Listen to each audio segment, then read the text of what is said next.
शांति। आज है 12 जनवरी, शिव बाबा की साकार मूर्ति। आज मीठे बाबा कहते हैं, मीठे बच्चे अपने को आत्मा समझ आत्मा भाई से बात करो। ऐसी दृष्टि पक्की करो तो भूत प्रवेश नहीं करेंगे। जब कोई में भूत देखो यानी विकार देखो तो उससे किनारा कर लो। बाप का बनने के बाद भी आस्तिक और नास्तिक बच्चे हैं, वह कैसे? उत्तर: आस्तिक वह हैं जो ईश्वरीय कायदों का पालन करते देही अभिमानी रहने का पुरुषार्थ करते हैं, और नास्तिक वह हैं जो ईश्वरीय कायदों के खिलाफ भूतों के प्रवेश हो आपस में लड़ते झगड़ते रहते हैं। दूसरा, आस्तिक बच्चे देह सहित देह के सब संबंधों से बुद्धि योग तोड़ अपने को भाई भाई समझते हैं। नास्तिक देह अभिमान में रहते हैं। ओम शांति। पहले पहले बाप बच्चों को समझाते हैं कि हे बच्चे, बुद्धि में सदा ये याद रखो कि शिव बाबा हमारा सुप्रीम बाप भी है, सुप्रीम शिक्षक भी है और सुप्रीम सद्गुरु भी है। यह पहले पहले बुद्धि में ज़रूर आना चाहिए।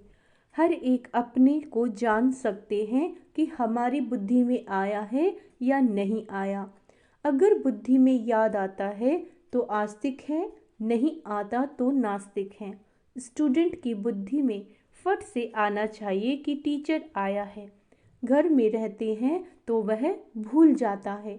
उस रुहाब से बहुत कोई मुश्किल समझते हैं कि हमारा सुप्रीम बाबा आया हुआ है। वह टीचर भी है और वापस ले जाने वाला सतगुरु भी है। याद आने से खुशी का पारा चढ़ेगा, नहीं तो अपने ही दुख दर्द दुनिया की छी बातों में भिन्न भिन्न ख्यालात में बैठे रहते हैं। दूसरी बात, बहुत करके बच्चों से पूछते हैं कि विनाश में कितना समय है। बोलो, ये पूछने की बात नहीं। पहले तो यह हमको किसने समझाया उनको जानो। पहले बाप का परिचय दो। आदत पड़ी हुई होगी तो समझाएंगे, नहीं तो भूल जाएंगे। बाप कितना कहते हैं, अपने को आत्मा समझो, दूसरे को आत्मा की दृष्टि से देखो, परंतु वह दृष्टि नहीं ठहरती। रुपये से एक आना भी मुश्किल बैठता है, जैसे बुद्धि में ठहरता ही नहीं। यह कोई बाप श्राप नहीं देते, यह तो बाप समझाते हैं कि ज्ञान बहुत ऊंचा है। राजाई स्थापन होती है, रंक से लेकर राव बनते हैं। राव थोड़े बनते हैं, बाकी रंक नंबर वार होते हैं। लास्ट नंबर वाले की बुद्धि में कभी कोई बात बैठ ना सके तो पहले जब किसी को भी समझाते हो तो शिव बाबा का जो 32 गुणों वाला चित्र बनाया है उस पर समझाना चाहिए। उसमें भी लिखा हुआ है सुप्रीम फादर, सुप्रीम टीचर, सद्गुरु। पहले जब ये निश्चय होगा कि समझाने वाला सुप्रीम फादर है तो फिर संशय नहीं लाएंगे। बाप बिगर यह स्थापना कोई कर न सके। तुम जब समझाते हो कि यह स्थापना हो रही है तो उन्हों की बुद्धि में ये ज़रूर आना चाहिए कि इन्हों को समझाने वाला कोई है। कोई मनुष्य मात्र तो ऐसे कह न सके कि यह राज्य स्थापन हो रहा है। तो पहले पहले बाप का पक्का निश्चय करना है। हमको परमात्मा बाप पढ़ाते हैं। यह कोई मनुष्य मत नहीं, यह ईश्वरीय मत है। नई दुनिया तो जरूर बाप द्वारा ही स्थापन होगी। पुरानी दुनिया का विनाश यह भी बाप का ही काम है। यह निश्चय जब तक नहीं होगा तो पूछते ही रहेंगे कि कैसे होता है। इसीलिए पहले पहले तो श्रीमत की बात बुद्धि में बिठानी पड़े, तब आगे समझ सके। नहीं तो मनुष्य मत समझ लेते हैं। हर एक मनुष्य की मत अलग है। मनुष्यों की मत एक हो न सकी। इस समय तुमको मत देने वाला एक ही है। उनकी श्रीमत पर कायदे से चलना वह भी बड़ा मुश्किल है। बाप कहते हैं तेही अभिमानी बनो। ऐसा समझो कि हम भाई भाई से बात करते हैं तो फिर लड़ना झगड़ना कभी हो न सके। देही अभिमान में आया समझो नास्तिक। देही अभिमानी नहीं है तो वह है नास्तिक। देही अभिमानी बने तो समझो आस्तिक है। देही अभिमान बहुत नुकसानकारक है। जरा भी लड़ते झगड़ते हैं तो समझो नास्तिक है। बाप को जानते नहीं, क्रोध का भूत है तो नास्तिक ठहरा। बाप के बच्चों में भूत कहाँ से आया, वह आस्तिक नहीं ठहरा। भल कितना भी कहे हमारा बाप से प्यार है, परंतु ईश्वर कायदे के खिलाफ बात करते तो उन्हें रावण संप्रदाय का समझना चाहिए। देह अभिमान में है, कोई में भूत देखो, वह दृष्टि खराब देखो तो हट जाना चाहिए। भूत के आगे खड़ा रहने से भूत की प्रवेशता हो जाएगी। भूत भूत में लड़ पड़ते हैं। भूत आए तो पूरा नास्तिक है। देवताएं तो सर्वगुण संपन्न होते हैं, वह गुण नहीं है तो नास्तिक। नास्तिक वर्षा थोड़े ही लेंगे, जरा भी खामी नहीं होनी चाहिए, नहीं तो बहुत सजा खाकर प्रजा में जाना पड़ेगा। भूत से दूर रहना चाहिए। भूत का सामना किया तो भूत आ जाएगा।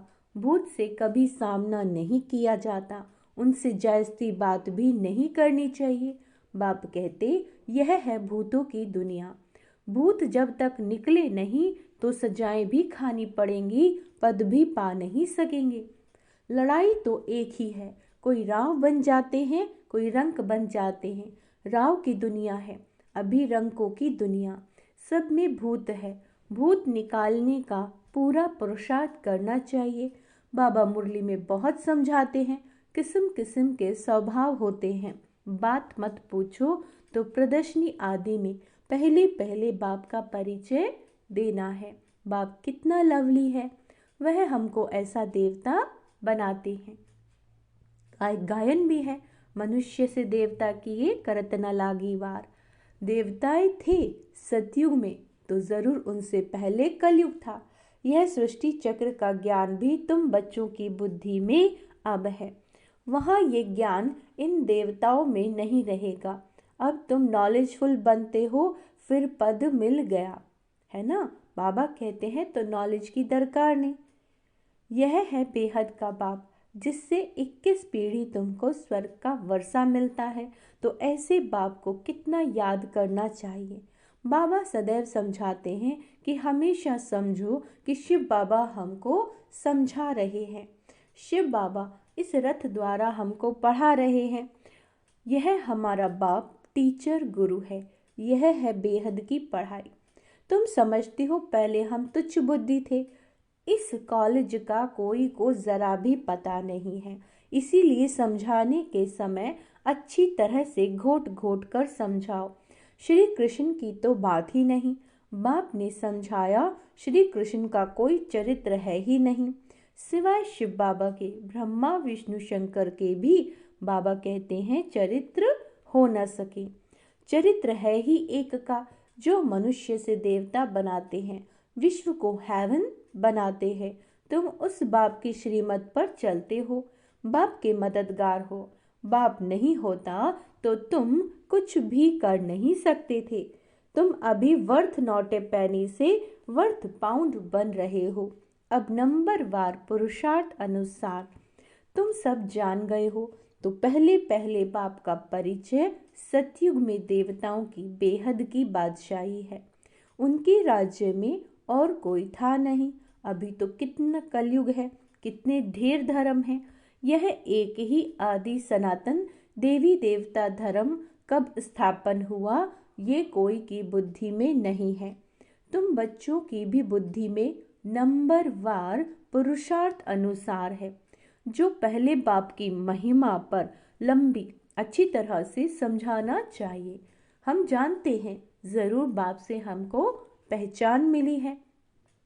बाप कहते हैं सर्व का सद्गति दाता भी मैं हूँ।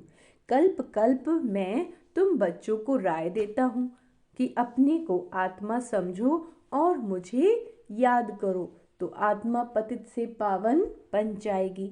आत्म अभिमानी भव। दूसरे को भी आत्मा समझने से तुम्हारी क्रिमिनल आई नहीं होगी, आत्मा ही शरीर द्वारा कर्म करती है। हम आत्मा है, यह आत्मा है, यह पक्का करना है। तुम जानते हो पहले पहले हम 100% पावन थे, फिर पतित बने। आत्मा ही बुलाती है कि बाबा आओ। आत्मा का अभिमान पक्का रहना चाहिए और संबंध सब भूल जाने चाहिए। हम आत्मा स्वीट होम में रहने वाली हैं, यहाँ पाठ बजाने आए हैं, यह भी तुम बच्चे ही समझते हो। तुम्हारे में भी नंबरवार हैं जिनको याद रहती है। भगवान पढ़ाते हैं, कितनी खुशी रहनी चाहिए। भगवान हमारा बाप भी है, टीचर भी है, सतगुरु भी है। तुम कहेंगे हम उनके सिवाय और कोई को याद नहीं करते। बाप कहते देह सहित देह के सभी संबंध तोड़ मामी कम याद करो। तुम सब ब्रदर्स हो। कोई मानते हैं, कोई नहीं मानते तो समझो नास्तिक हैं। हम शिव बाबा के बच्चे हैं तो पावन होने चाहिए। बाप को बुलाते ही हैं, बाबा आकर हमको पावन विश्व का मालिक बनाओ। सतयुग में तो पावन बनने की बात ही नहीं है। पहले तो ये समझो कि यह शिव बाबा है, इनसे नई दुनिया स्थापन होती है। अगर पूछे कि विनाश कब होगा तो बोलो पहले अल्फ को समझो। अल्फ को नहीं समझा तो पीछे की बात बुद्धि में कैसे आएगी। हम सत्य बाप के सत्य बच्चे सत्य बोलते हैं। हम कोई मनुष्य के बच्चे नहीं हैं, हम शिव बाबा के बच्चे हैं। भगवान वाच्य, भगवान उनको कहा जाता है जो सभी ब्रदर्स का बाप है, जो सभी ब्रदर्स का बाप है। मनुष्य अपने को भगवान कहला न सके। भगवान तो निराकार है, वह बाप टीचर सदगुरु है। कोई मनुष्य बाप टीचर सदगुरु हो ना सके। कोई भी मनुष्य किसी की सदगति कर नहीं सकते, भगवान हो न सके। बाबा है पतित पावन, पतित बनाता है रावण। फिर बाकी यह सब है भक्ति के गुरु। यह भी तुम समझते हो। जो यहाँ आते हैं वह आस्तिक तो बनते हैं, बेहद के बाप पास आकर निश्चय करते हैं। यह हमारा बाप टीचर गुरु है। जब कंप्लीट दैवी गुण आ जाएंगे तो लड़ाई भी लगेगी। समय अनुसार तुम खुद समझेंगे कि अब कर्मतीत अवस्था को पहुंच रहे हैं। अभी कर्मतीत अवस्था हुई कहाँ है। अभी बहुत काम है, बहुतों को पैगाम देना है। बाप से वर्षा लेने का तो सबको हक है। अब तो लड़ाई जोर से होगी, फिर यह हॉस्पिटल डॉक्टर आदि कुछ नहीं रहेंगे।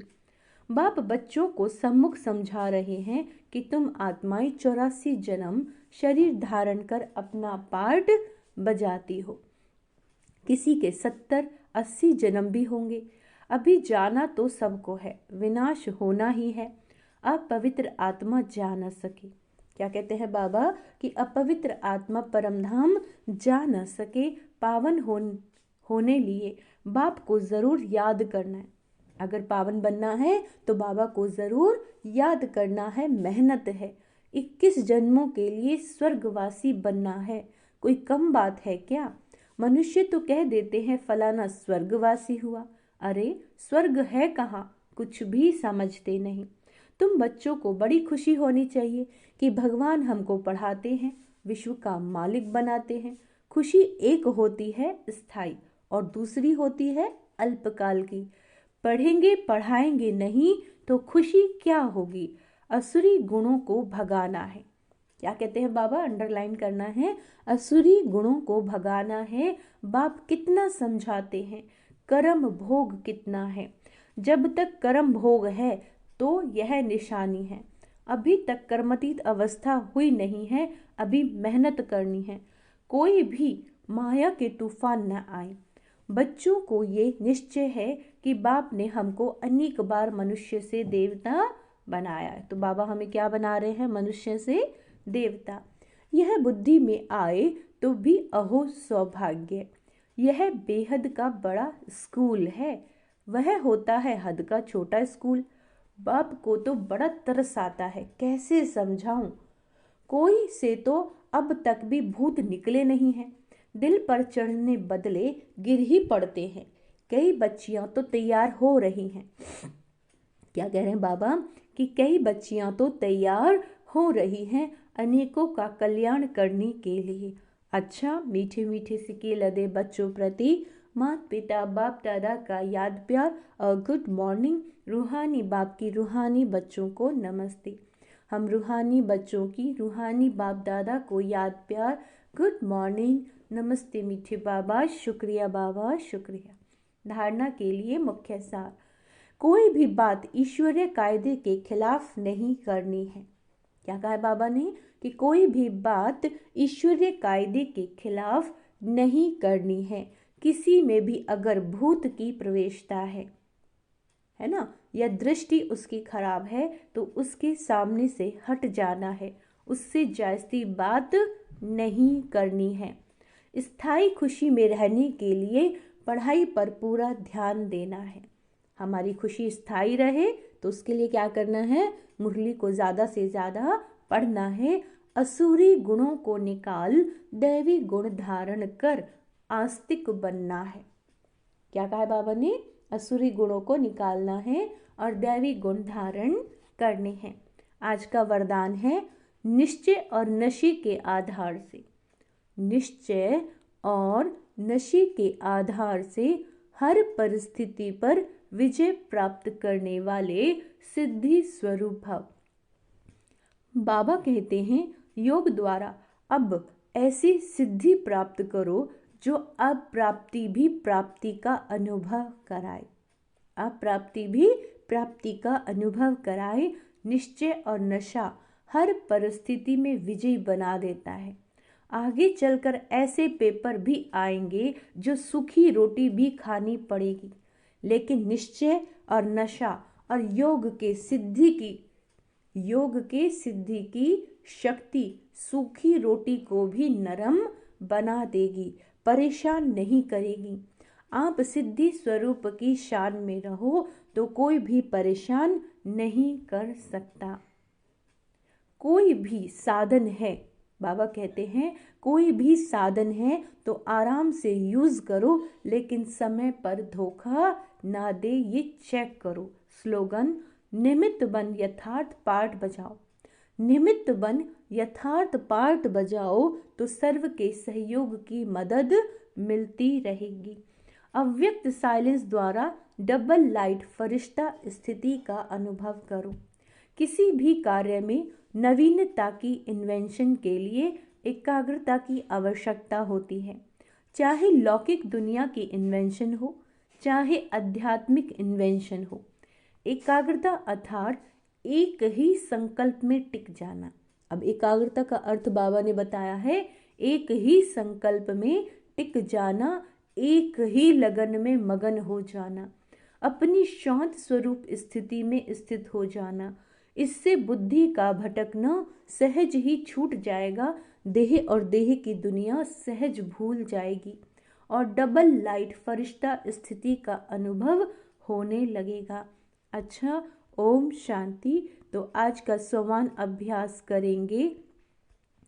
मैं सिद्धि स्वरूप आत्मा हूँ, मैं विजयी आत्मा हूँ। ओम शांति।